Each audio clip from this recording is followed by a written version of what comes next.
ఈరోజు గుంటూరుకు సంబంధించిన ఒక అమ్మాయి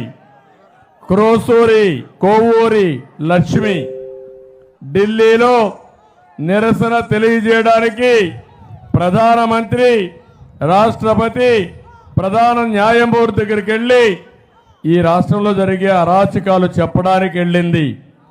ఒక అభ్యుదయ మహిళా సంఘాన్ని నడుపుతున్న అమ్మాయి. వాళ్ళు వెళ్ళినప్పుడు వాళ్ళు ఆ అమ్మాయి బాధంతా ఏదైతే గంజాయి చిన్న పిల్లల దగ్గర అమ్మించి చిన్న పిల్లల్ని గంజాయికి అలవాటు చేసి నేరస్తులుగా చేసే పరిస్థితికి వచ్చారు.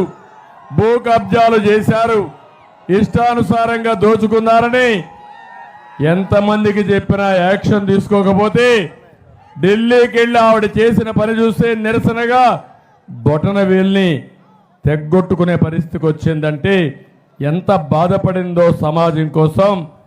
అదే మరిగా ఈ రాక్షసులతో ఎంత ఇబ్బంది పడిందో ఆ అమ్మాయి సంఘటన ఒక ఉదాహరణ అని చెప్పి నేను మీకు తెలియజేస్తున్నా. రేపు ఇలాంటి దుర్మార్గులు కానీ మళ్ళీ వస్తే మన గతి ఏమవుతుందో ఒక్కసారి మీరు ఆలోచించుకోవాల్సిందిగా నేను కోరుతున్నా.